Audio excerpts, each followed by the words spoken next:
미국이 일본을 관리 대상으로 강등시킨 날, 그 어떤 전쟁도 없었습니다. 공식 발표도 경고 성명도 없었죠. 그런데 단 하나, 미국 내부 등급표에서 일본의 위치만 바뀌었습니다. 70년 동맹이었습니다. 미국이 아시아에서 가장 믿어온 나라. 그 일본이 단 며칠 만에 전략 파트너가 아닌 나라가 된 겁니다. 이 결정은 러시아도, 중국도, 심지어 일본도 처음엔 이해하지 못했습니다. 왜냐하면 겉으로 보면 일본은 아무 실수도 하지 않았거든요. 그런데 미국은 이미 알고 있었습니다. 이건 실수가 아니라 위험이다라는 사실을요. 그리고 바로 그 시점, 미국 안보 보고서에 처음으로 한 나라 이름이 반복해서 등장하기 시작합니다. 한국. 도움 요청도 없었고 중재 선언도 없었는데 이상하게도 모든 문제의 해답에 한국이 등장했습니다. 여기서 질문 하나만 남깁니다. 미국이 일본을 관리 대상으로 내린 진짜 이유는 무엇이었을까요? 그리고 왜 그 빈자리에 한국이 들어오게 되었을까요? 지금부터 미국이 동맹의 기준을 바꾼 그 결정적 순간을 보여드리겠습니다. 안녕하세요. 저는 다니엘 로버트슨입니다. 미국 국방 분야에서 중남미와 동아시아 안보 흐름을 분석해온 전직 정보 분석가입니다. 이 이야기를 시작하기 전에 분명히 말씀드려야 할 것이 있습니다. 당시 우리 미국 내부에서 한국의 판단을 신뢰한 사람은 거의 없었습니다. 베네수엘라 작전은 군사적으로 매우 깔끔하게 끝난 작전이었습니다. 정밀 타격, 짧은 시간, 제한된 노출. 미국 입장에서는 교과서적인 성공 사례로 기록됐습니다. 그 직후, 미국은 베네수엘라 주변국과 글로벌 공급망에 대한 비정상 움직임을 점검하기 시작했습니다. 자금, 통신, 교란, 군수 물자, 이동. 모두 자동화된 감시 체계 안에 들어 있었습니다. 이 시점에서 대부분의 시선은 러시아와 중국에 쏠려 있었습니다. 베네수엘라와 관계가 깊고 미국과 대립각을 세워온 국가들이기 때문입니다. 그런데 한국 쪽에서 이상한 보고가 하나 올라왔습니다. 베네수엘라 인근 해상과 공역에서 감지된 보조 신호. 군사 목적이라고 보기에는 애매하지만 민간이라고 하기에는 지나치게 정교한 패턴. 처음 그 보고서를 본 사람들의 반응은 비슷했습니다. 한국이 너무 과민 반응을 한다는 평가였습니다. 한국은 그 지역의 주도국도 아니었고 베네수엘라와 직접적인 군사 관계가 있는 나라도 아니었습니다. 그래서 그 분석은 자연스럽게 뒷순위로 밀렸습니다. 당시 일본은 전혀 의심의 대상이 아니었습니다. 미국과 오랜 동맹, 기술, 협력, 국가, 정치적으로도 안정된 파트너. 그 누구도 일본이 베네수엘라와 연결되어 있을 거라고 상상하지 않았습니다. 하지만 한국은 다른 지점을 보고 있었습니다. 통신 경로의 우회 방식, 물류 이동의 시간차, 장비 신호의 미세한 반복 주기. 그 분석은 매우 구체적이었지만 바로 그 점 때문에 더 무시당했습니다. 한국이라는 나라가 이 정도까지 정밀한 감시와 분석을 할 수 있다는 전제가 당시 국제사회에는 존재하지 않았기 때문입니다. 미국 내부 회의에서도 비슷한 반응이 나왔습니다.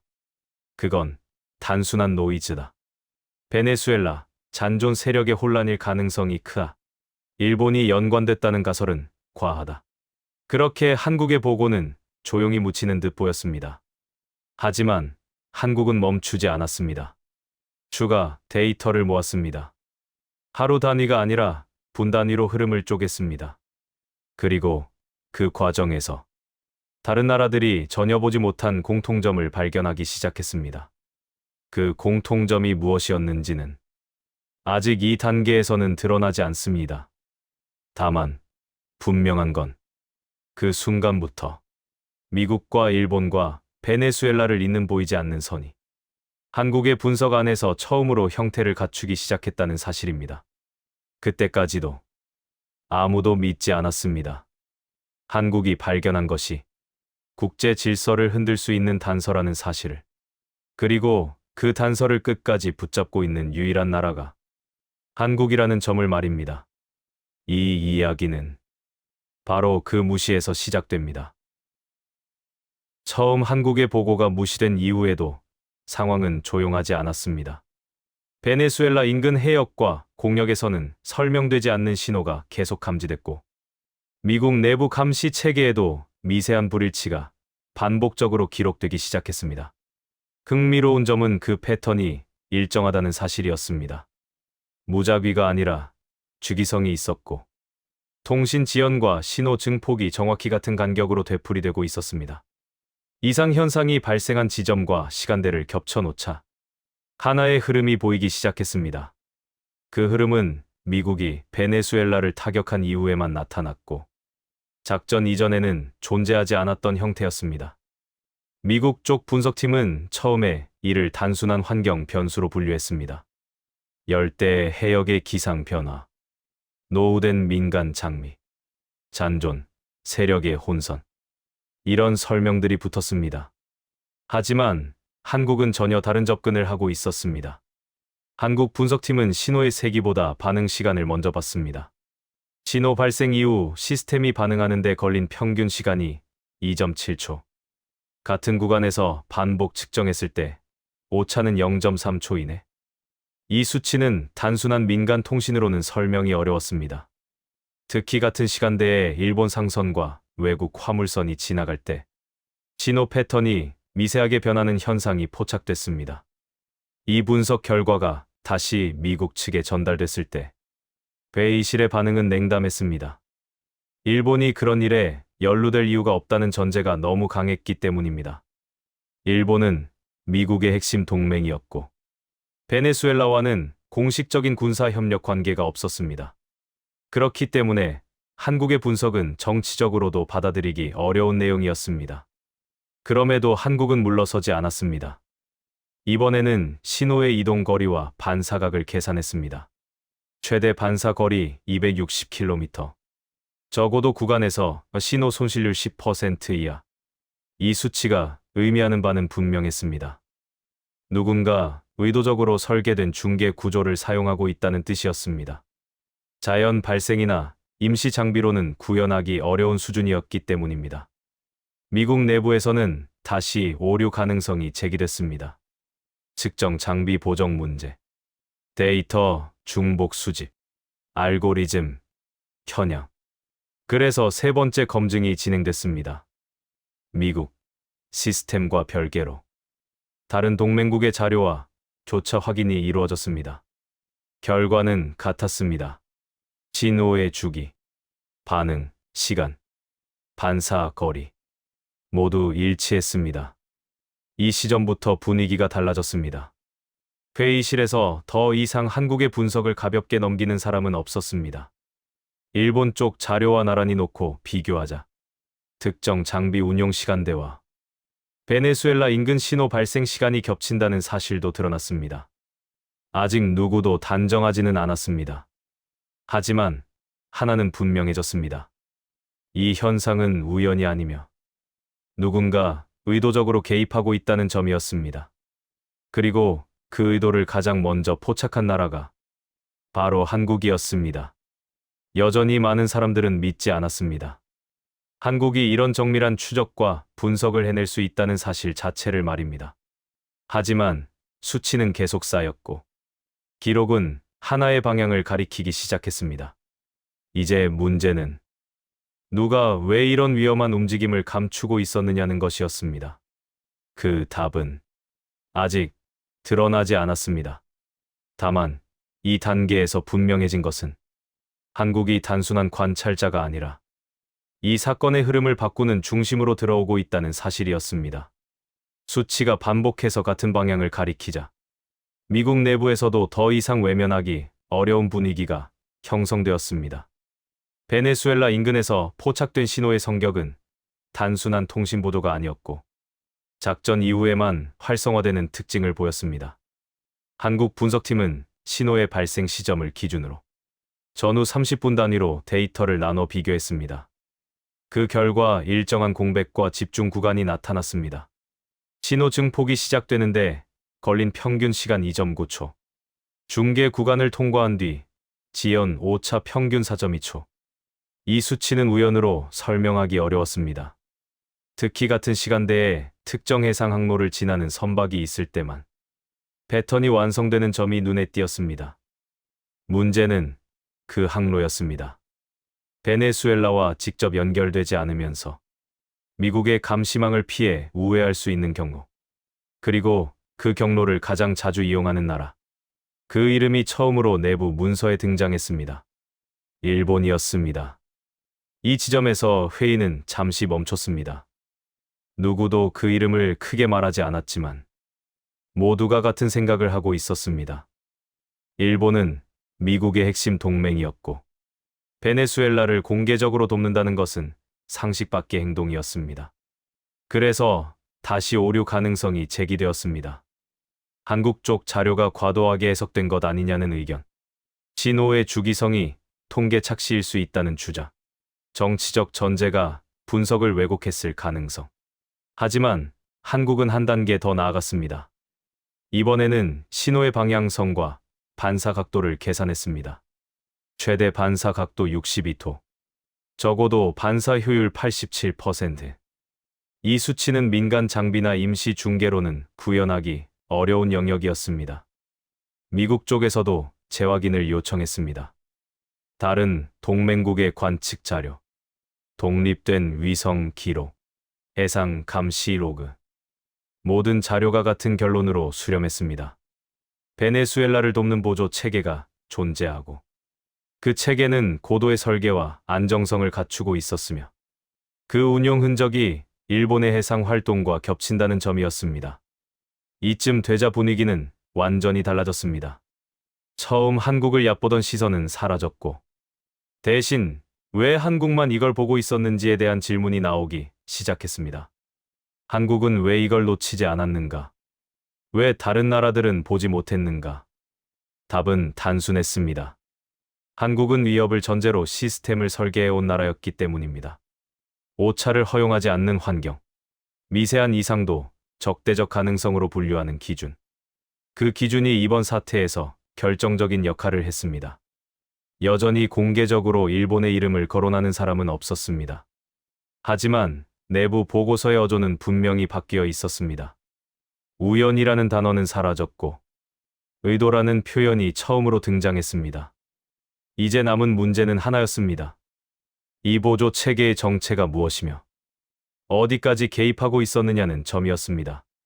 그리고 그 답을 밝히기 위해 한국은 마지막 확인 단계로 들어갑니다. 이 단계에서 세계를 완전히 뒤흔들게 될 결정적 증거가 서서히 모습을 드러내기 시작합니다. 한국이 마지막 검증 단계에 들어갔을 때 미국 내부에서도 이미 상황의 무게를 느끼고 있었습니다. 베네수엘라 작전 이후 계속 이어진 이상 신호는 단순한 우회 지원이나 정보 교란 수준을 넘어서고 있었습니다. 한국 분석팀은 이번에는 감시 범위를 넓혔습니다. 해상과 공역만이 아니라 적외도 영역까지 포함한 다층 분석이었습니다. 그 결과 하나의 시스템이 윤곽을 드러냈습니다. 고정된 기지가 아니라 이동하며 작동하는 중계 구조. 평균 운용 고도 약 600km. 신호, 재전송 지연 시간 평균 0.8초. 이 수치를 처음 본 미국 측 기술진은 즉시 오류 가능성을 제기했습니다. 위성 간 연동이 아닌 이상 이 정도 반응 속도는 말이 되지 않는다는 판단이었습니다. 그래서 한국은 조건을 하나 더 붙였습니다. 같은 구간에서 3번 이상 반복 관측, 다른 국가 장비와 교차 검증, 시간대별 오차 누적 비교. 결과는 더 명확해졌습니다. 탐지 오차 반경 평균 5m 이내, 진호 손실률 3% 이하, 재전송 성공률 99%. 이제 더 이상 누구도 웃지 않았습니다. 이 수치는 실험실이 아니라 실제 작전 환경에서 나온 기록이었기 때문입니다. 그제야 질문이 바뀌었습니다. 이런 시스템이 존재한다면 왜 지금까지 아무도 몰랐느냐는 것이었습니다. 답은 불편했습니다. 이 기술은 공개를 전제로 만들어진 것이 아니었기 때문입니다. 한국은 보여주기 위한 무기가 아니라 보이지 않게 작동하는 체계를 먼저 구축해왔습니다. 미국과 일본 그리고 베네수엘라를 둘러싼 이 사건에서 가장 놀라운 점은 이 시스템이 공격용이 아니라 모든 흐름을 들여다보는 감시 구조였다는 사실이었습니다. 그리고 그 감시망 안에 일본의 비정상적인 움직임이 처음으로 명확히 포착되었습니다. 베네수엘라 인근에서 작동한 보조 신호, 그 출발점과 연동 시점, 운용 시간대가 일본 해상 활동과 정확히 겹쳤습니다. 이제 누구도 부정하지 못했습니다. 일본이 직접 나서지 않았더라도 보이지 않는 방식으로 베네수엘라를 돕고 있었다는 사실을, 그리고 그 연결을 처음으로 밝혀낸 나라가 바로 한국이었습니다. 이 순간부터 회의실의 시선은 완전히 달라졌습니다. 한국은 더 이상 과민한 관찰자가 아니었습니다. 판을 읽는 중심에 서 있었습니다. 하지만 이 단계에서조차 아직 전부가 드러난 것은 아니었습니다. 이 감시 체계가 어떻게 만들어졌는지, 왜 한국만 이 수준에 도달했는지, 그리고 이 기술이 어디까지 확장될 수 있는지, 그 진짜 위력은 아직 공개되지 않았습니다. 다만 한 가지는 분명해졌습니다. 세계가 한국을 얕봤던 이유는 한국이 약해서가 아니라 너무 조용했기 때문이라는 사실이었습니다. 한국이 구축한 감시 체계가 윤곽을 드러내자 분석의 초점은 자연스럽게 하나로 모였습니다. 베네수엘라 인근에서 반복적으로 나타난 보조 신호의 근원, 그리고 그 신호가 미국의 감시망을 피해 움직일 수 있었던 이유. 한국은 장비 자체보다 장비가 운용되는 방식에 주목했습니다. 하드웨어가 아니라 소프트웨어와 운용 기록, 그리고 그 둘을 잇는 보이지 않는 관리 구조였습니다. 한국 분석팀은 일본이 미국에 제출한 장비 운용 보고서, 실제 감시 기록을 나란히 놓고 비교했습니다. 겉으로 보기에는 아무 문제가 없어 보였습니다. 모든 장비는 민간 목적, 모든 운용은 상업 항로 지원, 모든 기록은 정기 점검으로 정리돼 있었습니다.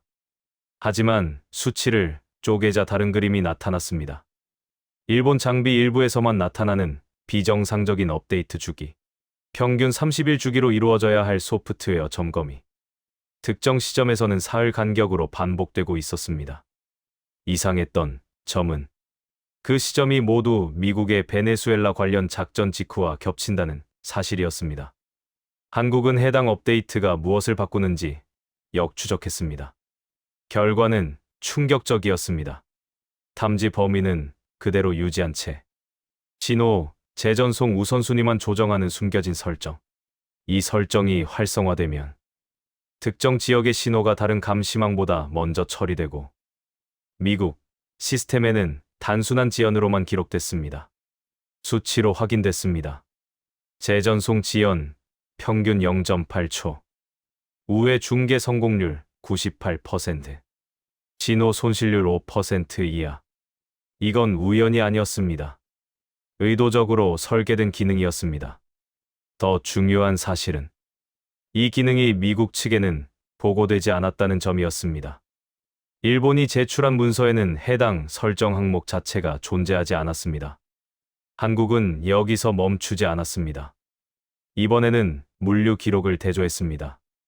베네수엘라 인근 항로를 오간 민간 장비, 일본의 대형 선박과 외국 선박의 이동 시간, 항만, 정박 기록. 그 결과 특정 장비가 민간 지원 명목으로 이동한 뒤 항상 같은 시간대에 감시 신호와 연동된다는 사실이 드러났습니다. 한국이 제시한 자료에는 출항 시각, 도착 시각, 신호 활성화 시점 모두 분단위로 정리되어 있었습니다. 이 자료가 처음 미국 쪽 회의에 올라왔을 때 회의실은 조용해졌습니다. 누구도 반박하지 못했습니다. 왜냐하면 이건 해석이 아니라 기록이었기 때문입니다. 일본이 숨긴 것은 무기 자체가 아니었습니다. 미국이 가장 신뢰하던 운용, 투명성이었습니다. 일본은 장비를 제공하면서 그 장비가 무엇을 할 수 있는지 전부 말하지 않았고 어디까지 조정할 수 있는지도 공유하지 않았습니다. 그 결과 베네수엘라를 돕는 보조 체계는 작동했고 미국은 한동안 그 사실을 눈치채지 못했습니다. 그리고 그 사실을 처음으로 밝혀낸 나라가 한국이었습니다. 이 순간부터 한국을 향한 시선은 완전히 달라졌습니다. 이제 더 이상 한국이 우연히 발견한 것이 아니었습니다. 한국은 숨겨진 것을 찾을 수 있는 나라, 말하지 않은 것을 숫자로 드러낼 수 있는 나라, 동맹의 빈틈을 정확히 짚어낼 수 있는 나라로 인식되기 시작했습니다. 그 보고서가 최종본으로 정리되던 날을 저는 아직도 또렷하게 기억합니다. 회의실 공기는 무겁다 못해 눌러붙은 느낌이었고 그 누구도 쉽게 말을 꺼내지 못했습니다. 이건 단순한 정보 분석 문제가 아니었습니다. 미국이 가장 신뢰해온 동맹 구조 자체를 다시 그려야 하는 순간이었기 때문입니다. 베네수엘라 작전 이후 우리는 일본이 무엇을 숨겼는지 그리고 그 숨김이 어떤 결과를 낳았는지를 명확히 확인했습니다. 그 과정에서 가장 불편한 사실은 이 모든 단서를 미국이 아니라 한국이 찾아냈다는 점이었습니다. 처음엔 솔직히 인정하기 어려웠습니다. 한국은 언제나 성실한 동맹이었지만 전략의 중심에 서는 나라로 분류되지는 않았기 때문입니다. 하지만 기록은 감정을 허락하지 않았습니다. 한국이 제시한 수치, 진호 지연 시간, 운용 기록 누락 구간, 업데이트 주기 불일치. 이 모든 것이 서로 맞물리며 하나의 결론으로 수렴하고 있었습니다. 이 시점에서 미국 내부의 분류 체계가 움직이기 시작했습니다. 공식 발표는 없었지만 실질적인 변화는 조용히 진행됐습니다. 먼저 한국이 접근할 수 있는 정보 범위가 달라졌습니다. 이전에는 공유되지 않던 분석 자료, 다층 감시 데이터, 작전 이후 평가 문서들이 한국 측에 전달되기 시작했습니다. 그 변화는 매우 상징적이었습니다. 미국은 이제 한국을 참고 대상이 아니라 판단을 함께 내리는 위치로 올려놓고 있었습니다. 반대로 일본은 다른 방향으로 이동하고 있었습니다. 일본과의 협의 절차는 갑자기 길어졌고 검토 단계가 하나씩 추가됐습니다. 이전에는 자동 승인되던 사안들이 이제는 재확인 대상이 되었고 운용 투명성에 대한 요구가 반복적으로 제기됐습니다. 이건 외교 문서에는 드러나지 않지만 현장에서 일하는 사람들은 모두 느낄 수 있는 변화였습니다. 한국은 질문을 받기 시작했고 일본은 설명을 요구받기 시작했습니다. 그 차이는 분명했습니다. 결정적인 순간은 한 내부 회의에서 찾아왔습니다. 베네수엘라 이후 중남미와 태평양을 연결하는 감시 구조를 재설계하는 자리였습니다. 그 자리에서 누군가 이렇게 말했습니다. 이 구간은 한국 분석 기준으로 다시 봐야 한다. 그 말이 나왔을 때 저는 속으로 고개를 들었습니다. 이제는 숨길 수 없는 변화가 시작됐다는 걸 느꼈기 때문입니다. 한국은 더 이상 보조자가 아니었습니다. 기준을 제시하는 쪽으로 이동하고 있었습니다. 그리고 일본은 그 기준을 통과해야 하는 위치로 내려와 있었습니다. 이 과정에서 일본이 강하게 반발하지 않았느냐고 묻는다면 사실상 반발할 여지가 없었습니다. 한국이 제시한 것은 주장이나 해석이 아니라 시간과 수치와 기록이었기 때문입니다. 미국이 일본을 즉각적으로 배제한 것은 아니었습니다. 그러나 분명한 선은 그어졌습니다. 중요한 사안에서는 한국이 먼저 불리고 일본은 그 다음이 되었습니다. 이건 명백한 격상이었고 명백한 강등이었습니다. 아이러니한 점은 이 모든 변화가 공개적인 선언 없이 이루어졌다는 사실입니다. 아무도 기자회견을 열지 않았고 어떤 성명도 발표되지 않았습니다. 하지만 국제 안보 현장에서 이 조용한 변화는 매우 큰 의미를 가졌습니다. 한국은 이제 문제를 발견하는 나라가 아니라 문제를 정의하는 나라로 바뀌었습니다. 베네수엘라 사태에서 누가 무엇을 숨겼는지, 누가 그걸 밝혀냈는지 미국은 이미 답을 알고 있었습니다. 그리고 그 답에 따라 동맹의 서열은 조정되었습니다. 그날 회의가 끝나고 저는 개인적으로 생각했습니다. 우리는 한국을 너무 오랫동안 과소평가해왔다는 사실을. 한국은 큰 소리를 내지 않았습니다. 위상을 주장하지도 않았습니다. 대신 보이지 않는 곳에서 모든 것을 보고 있었고 필요한 순간에 정확한 증거를 내놓았습니다. 미국이 신뢰를 기준으로 동맹을 다시 정의한다면 한국이 그 중심에 서는 건 어쩌면 너무 당연한 결과였는지도 모릅니다. 그리고 일본은 그 기준을 스스로 무너뜨린 대가를 조용히 치르고 있었습니다. 이 단계에서 세계는 아직 이 변화를 완전히 이해하지 못하고 있었습니다. 하지만 곧 누구도 부정할 수 없는 장면이 눈앞에 펼쳐지게 됩니다. 한국을 얕보던 시선이 완전히 뒤집히는 순간은 이제 정말로 바로 앞에 와 있었습니다. 한국의 위치가 바뀌자 세상은 조용히 따라오지 않았습니다. 오히려 그 반대였습니다. 베네수엘라 사태의 뒷면이 정리되기도 전에 갑자기 속도를 올리기 시작했습니다. 특히 베네수엘라 인근과 태평양 서부 해역에서 동시에 발생한 신호 변화는 지금까지의 패턴과 달랐습니다. 신호 활성화 간격, 평균 2.1초 기존보다 반응 시간이 오히려 더 빨라졌고 새로운 이상 신호가 감지되기 시작했습니다. 이번에는 한 지역이 아니라 여러 해역과 공역에서 동시에 나타났습니다. 미국 내부에서는 처음에 우연으로 분류했습니다. 기존 시스템을 재편하는 과정에서 일시적인 공백이 생겼다고. 하지만 저는 직감적으로 느꼈습니다.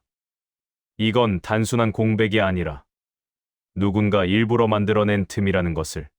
한국이 분석의 중심으로 올라선 이후 보이지 않게 움직이던 흐름들이 중계 전환 구간에서의 손실률도 눈에 띄게 줄어들었습니다.